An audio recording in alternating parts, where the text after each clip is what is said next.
Sumainyo ang Panginoon. At sumairi. Ang mabuting balita ng Panginoon ayon kay San Mateo. Papuri sa iyo, Panginoon. Noong panahong iyon, sinabi ni Jesus sa kanyang mga alagad, "Narinig ninyo na sinabi, mata sa mata at ngipin sa ngipin. Ngunit ngayon sinasabi ko sa inyo, huwag ninyong labanan ang masamang tao.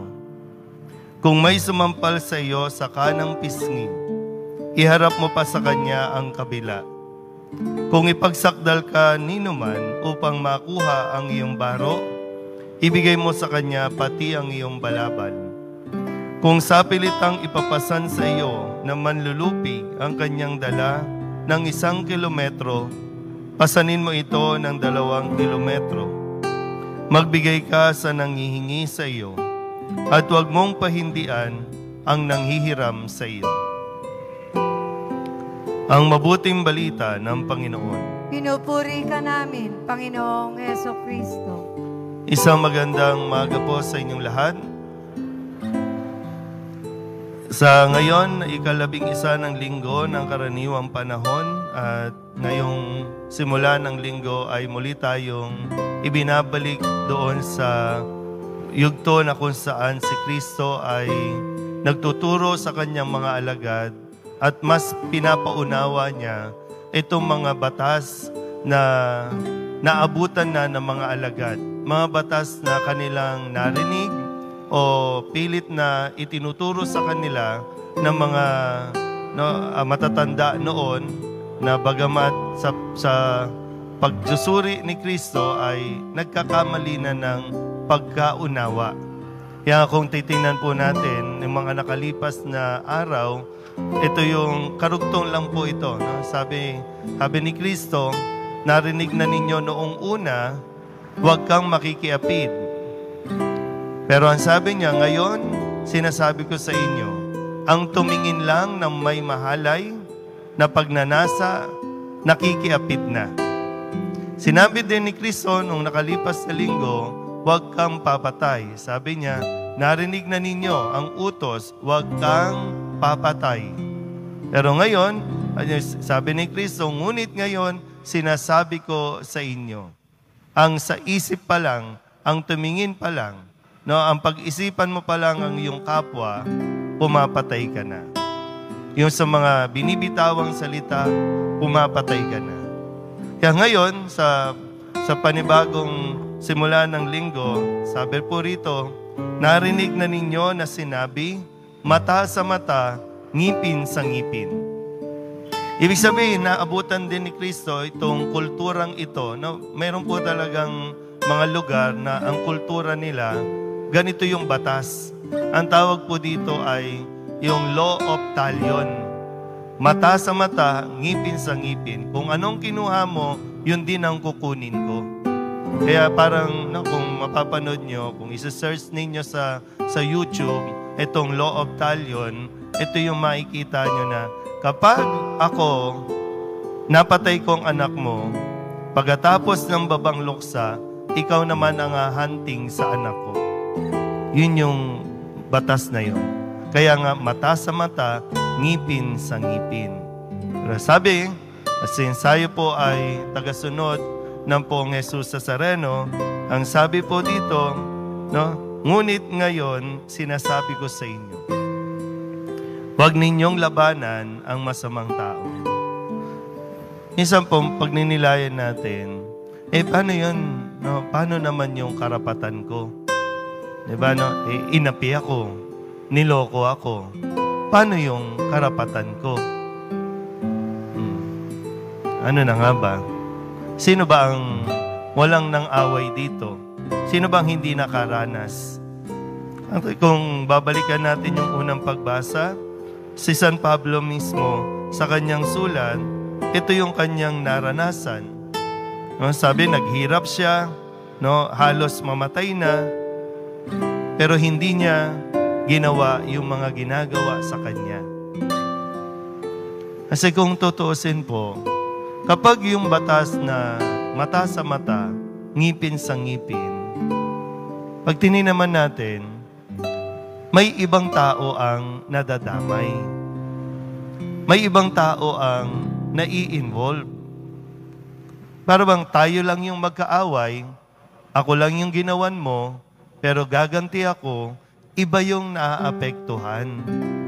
Iba yung naghihirap. Kaya gustong itama ni Kristo yung pananaw na ito ng mata sa mata, ngipin sa ngipin. Kaya nga sabi, kung may hiningi sa'yo, may kinuha sa'yo, ibigay mo pa yung isa para matapos na.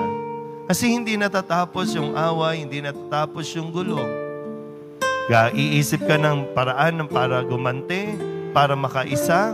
Pag nakuha mo na, siya naman, iisip din ng iba.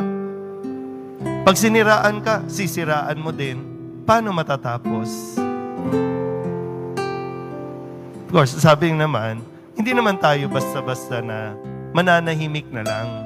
Kasi mayroong ibang paraan para harapin ito at ipagtanggol din ang sarili mo.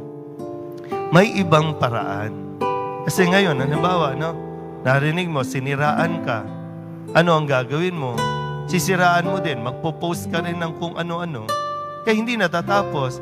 Pag nabasa natin itong mga siraan na to, mas maraming taong nakikisawsaw, mas maraming taong nai-involve, hanggang sa may lumalabas na kung ano-ano, hindi natatapos.